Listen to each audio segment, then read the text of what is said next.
So hello everyone.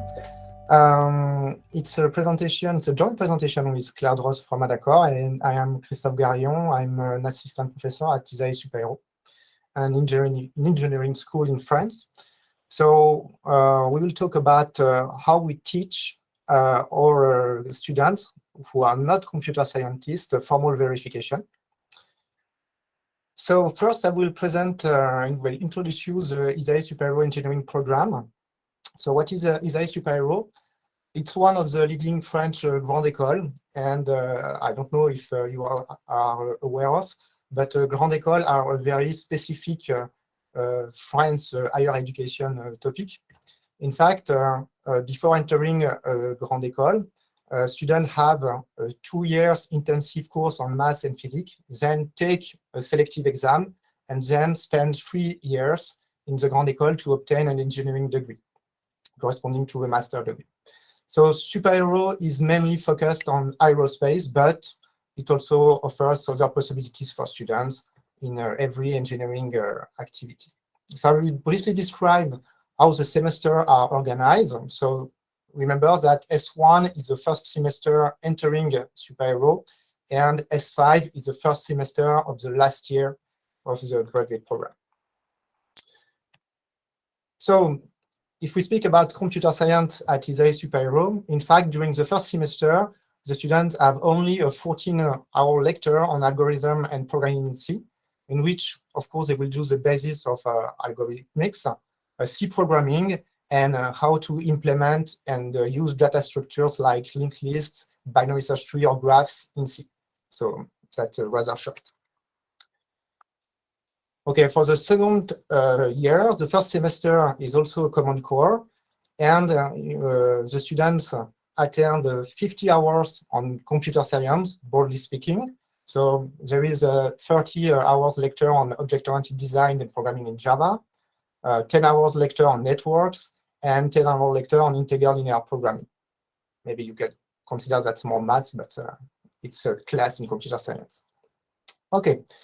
So that's the common core of all ISAE-SUPAERO students. So we expect them to have been exposed to only 19 hours of mainly programming during their courses at ISAE-SUPAERO. You have to know also that during their 2 years preparative courses, there is almost no computer science, only mathematics, and I will say up to the beginning of the 20th century. So no mathematics that can be usable for computer scientists. Okay, the S2 and S4 semester, so the second semester of first year and second year, are mainly dedicated to projects and some elective courses.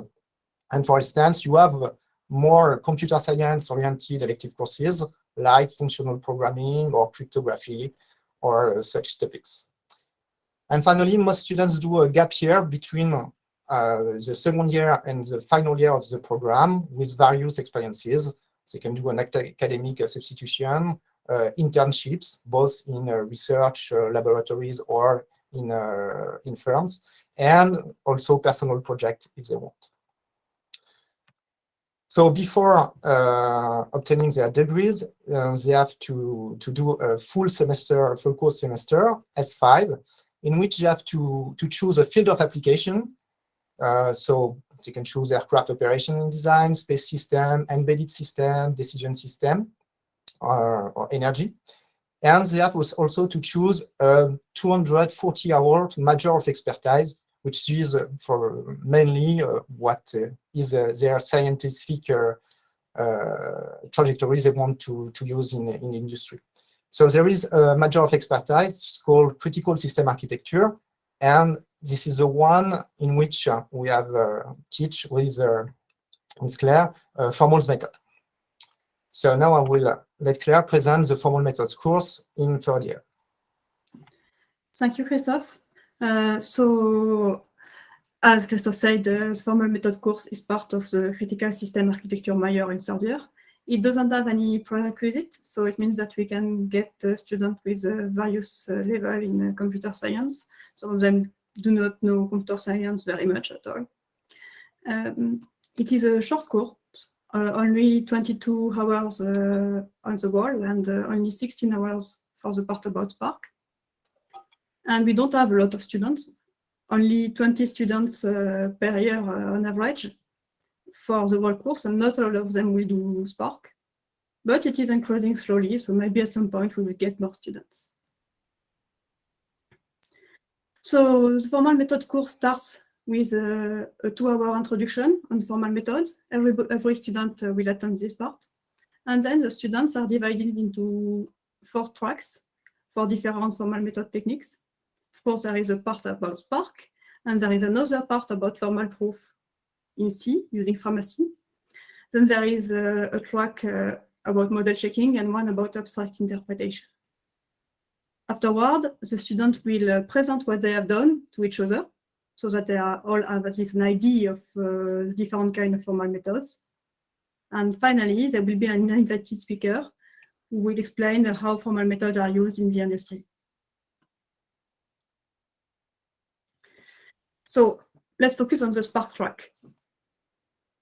On the Spark track, we don't have a lot of hours, 16 hours. And so what we want to do is to have the students try a bit formal proof. We use a bottom-up approach with a lot of exercises so that they can learn the techniques by using them. The big challenge of this track is that the students do not know ADA at all. Most of them know a bit of C, but not ADA. So we need to teach them the language along with the verification technique.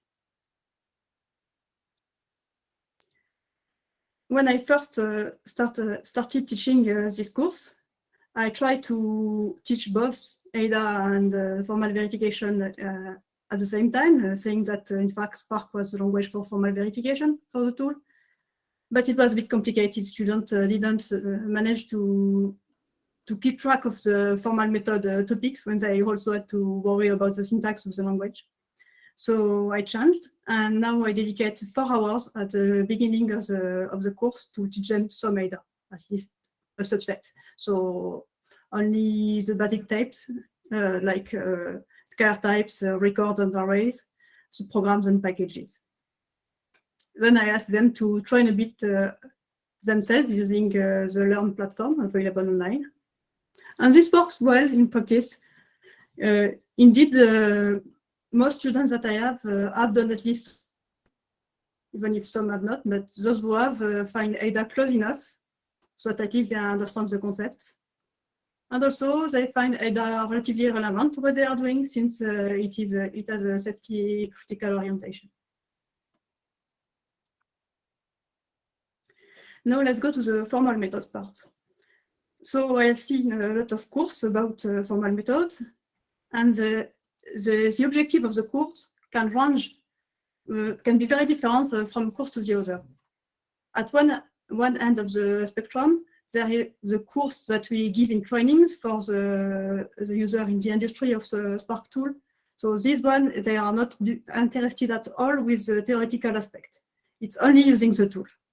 And on the other end of the spectrum, there are courses at university where you learn only the theory, so calculus of propagation of predicates and this kind of thing, and then do not use tooling at all. You will only work by hand doing some predicate calculation. For us, we try to be somewhere in between. What we want is for the student to understand the formal verification mindset. So how you should approach the topic of formal verification.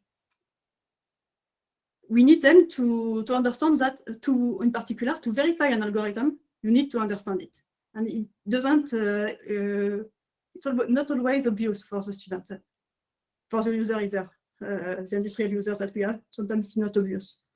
So they need to spend some time to understand what the program is doing, maybe do some drawings to see what happens, try to run the algorithm by hand and some examples, that kind of stuff. Then they need to understand how to explain what the program is doing, to explain it to other people or to explain it, how to explain it to the tool.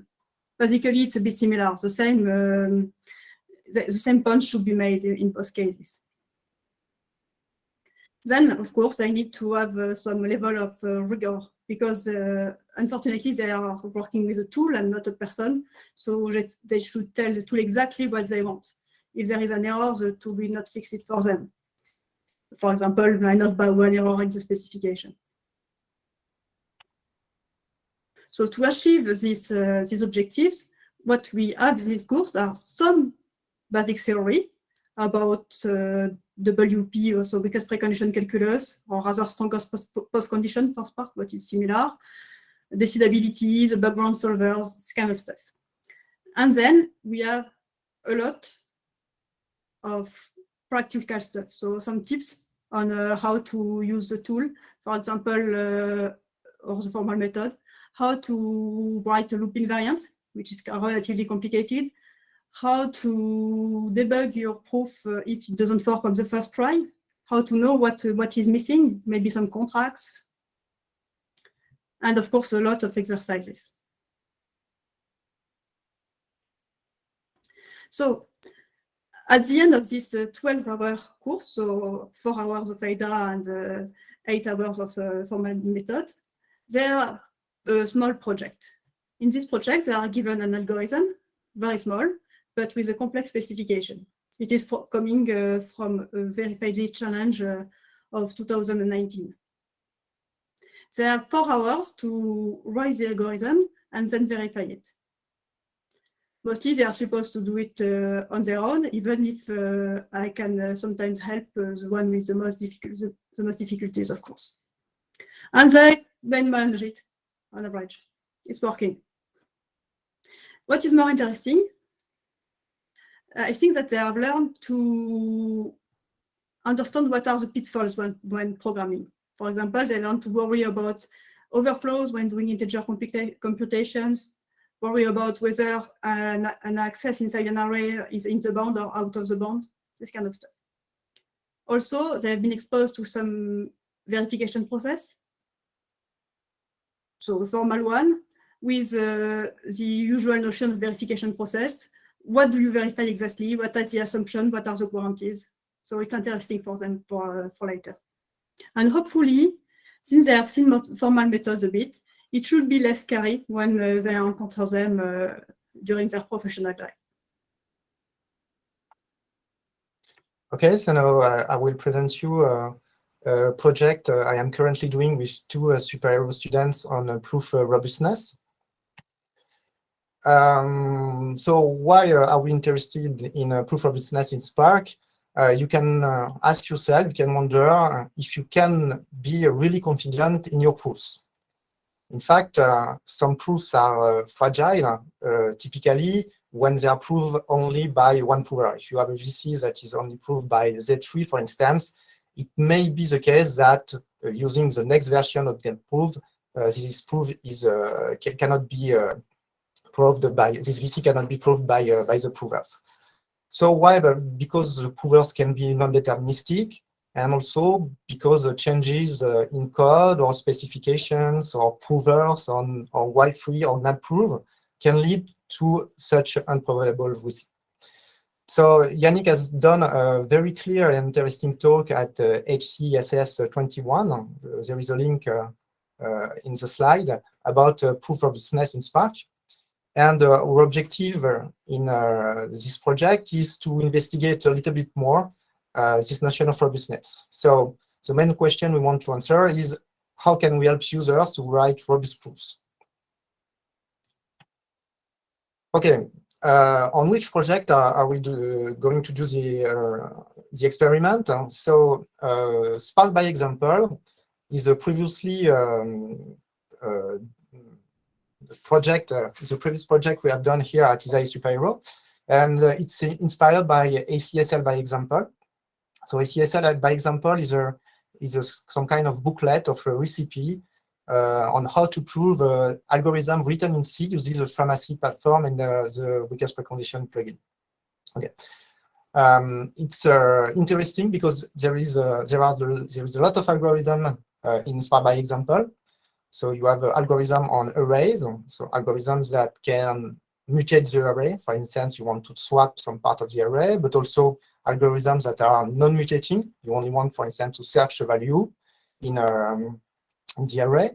There are also numerical algorithms when you want to compute something.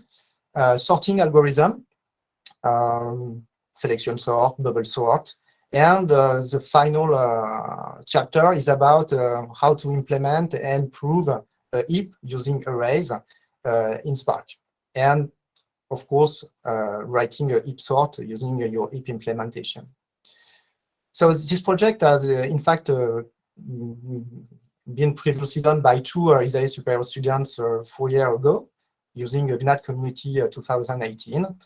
And you may try to find who they are because there are no AdaCore employees. So you can try to guess.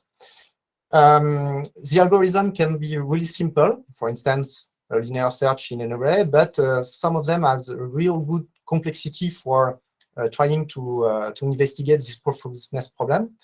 For instance, if you look at the pop heap function that takes a heap as a parameter and return the smallest value in the heap and remove it, it's about 200 lines of code, and there are 26 assertions and 18 loop invariants for the main loop. So that's not trivial to write.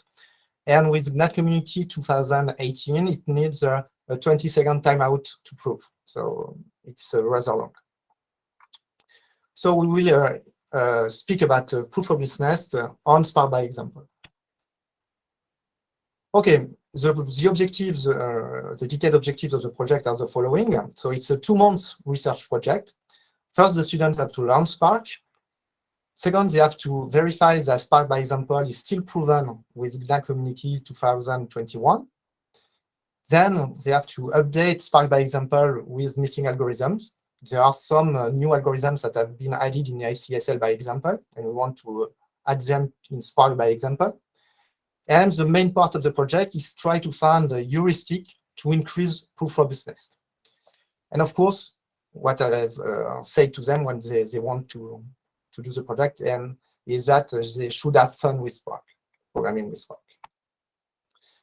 So as usual in academia, we have some guinea pigs. They are called students normally, and Akan and Usam are 2 second-year SUPAERO students that choose the project.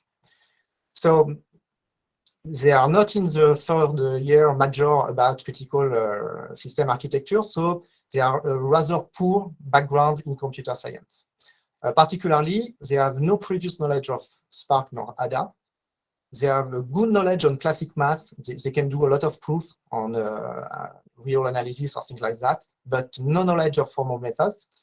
They only have attended a 14-hour lecture on algorithm in C programming, which is the most close, the closest to what we are doing here in Spark. But they are really willing to learn more on formal method in Spark. So how have they learned Spark? They simply use learnadacore.com. Okay. What is their feedback? For them, the pros are the following. It's clear and well written. It's easy to follow, and it's interactive. So you have snippets of code. You can change the code. You can prove the code you have changed and things like that. So it's quite a modern tool to learn how to program in Ada and Spark. Their cons are the following. They think that learnadacore.com lacks exercises and complete exercises, because they have, of course, discovered that there is a big difference between understanding a proof. They can follow the step of a proof and understand why the algorithm works, and writing it in Spark. It's not the same competencies that are required to do that. Also, there is a need for more explanations on how SMT solver work, because sometimes they do not understand why the solver cannot prove an assertion, for instance. And I give them a crash course on OR logic and weakest precondition calculus to better understand formal theory. And finally, writing and running code not through a browser. it's not so simple, even if you use NAS Studio, which is a good tool, because you have to define the project files, for instance, and things like that. So they were not really prepared to do that. So they have updated SPARC by example, mainly by adding algorithm on stack and a bubble sort.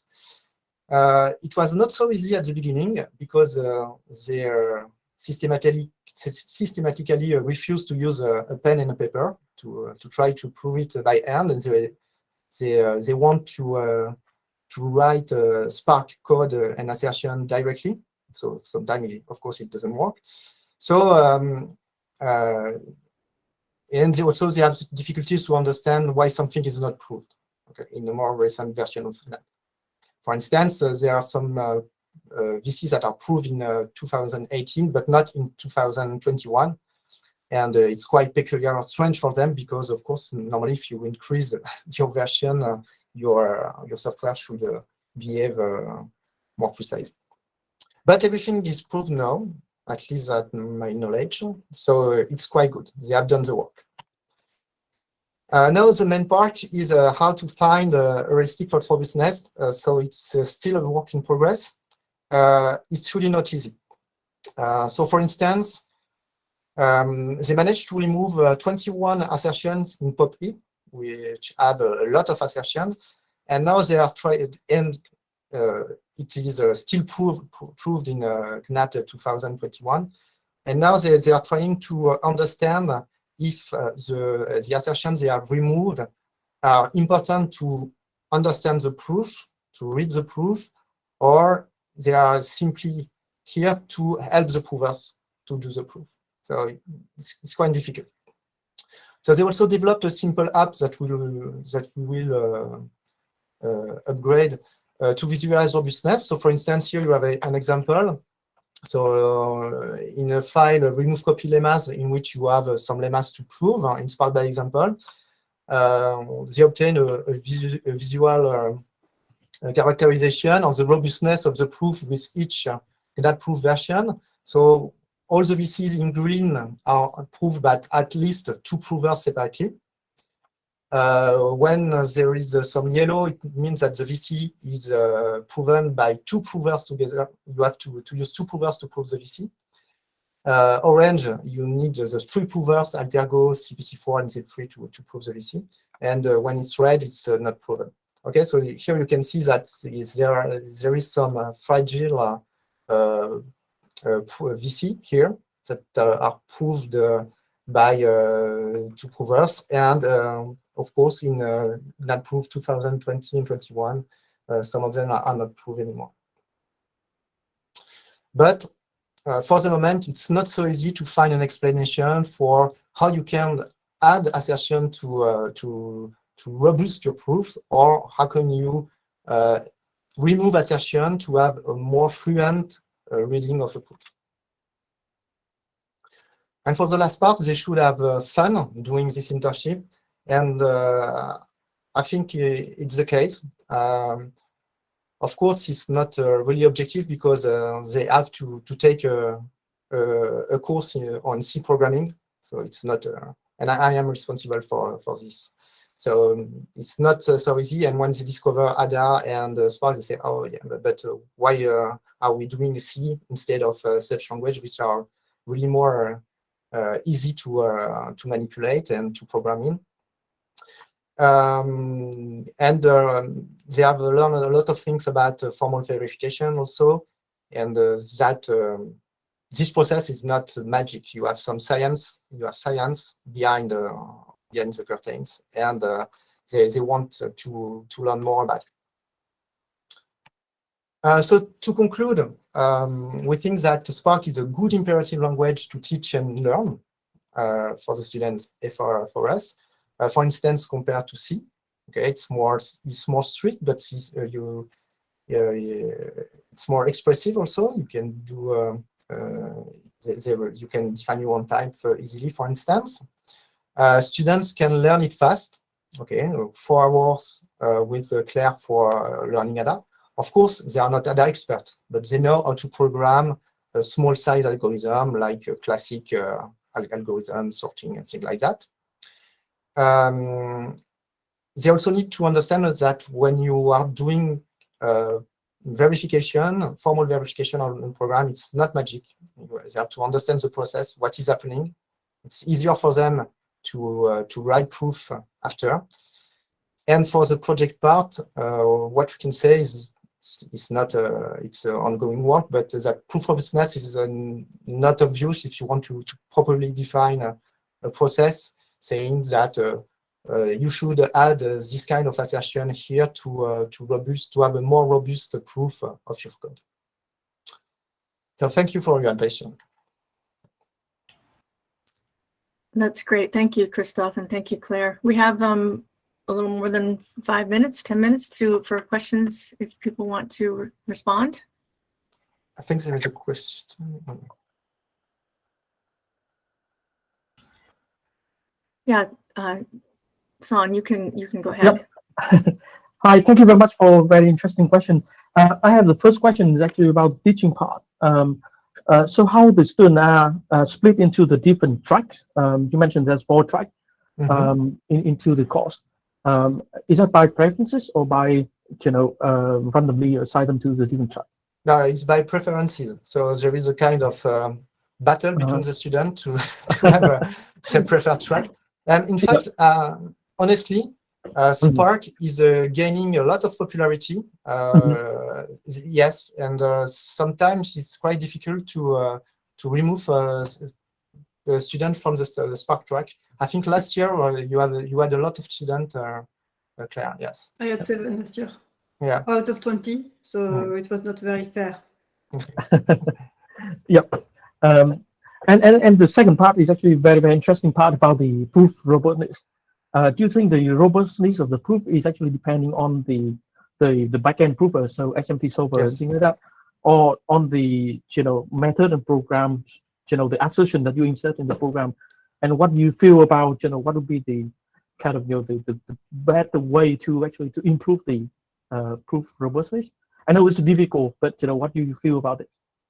Like to understand more about the prover side would help with the proof robustness, or by actually having more robust model or programs, basically. Maybe Yannick can comment also on this question because he was the first one to propose this topic. But one of the most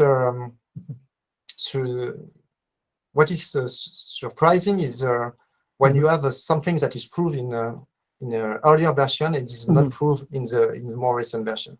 So the student do not understand why. Okay. But most of the time, it's VCs that are approved, for instance, by Z3. And of course, in 2018, it was we had a lot of luck that we choose the right path to instantiate variables and find the solution easily.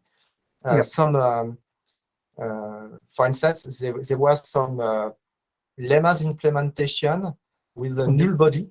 So we didn't help the solver, and Z3 find a proof to prove the lemma.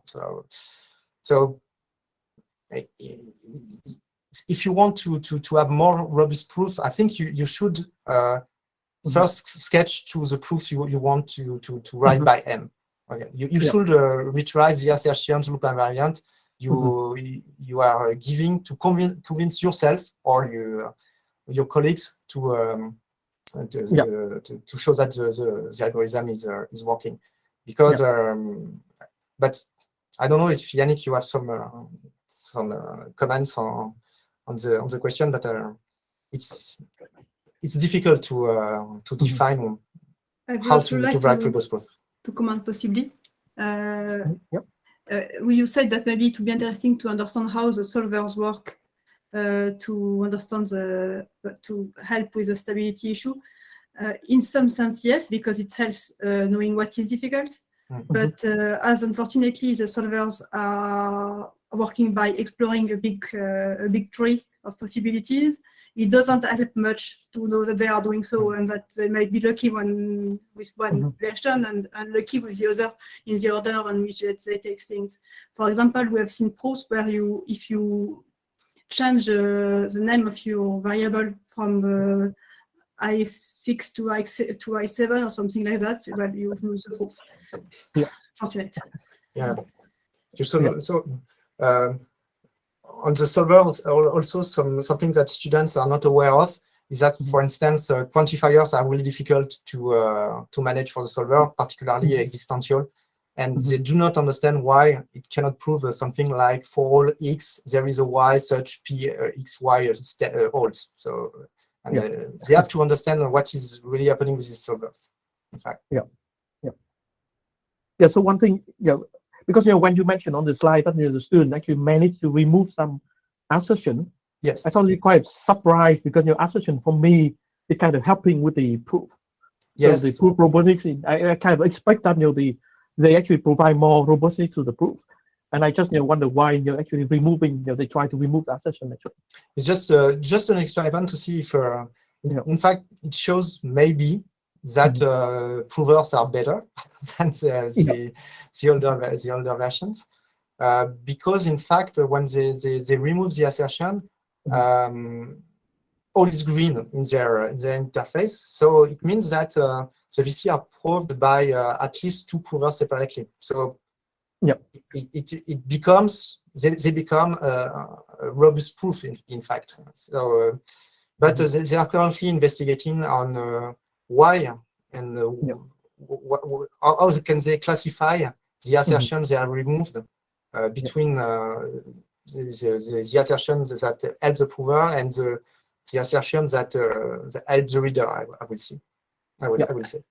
And also something else, you can imagine that not all assertions are helping, and even you could have assertions which are not helping at all in the other direction, because if you assert something which is which doesn't take part in the proof, probably it will increase the proof content for no gain. Thank you very much. You're welcome.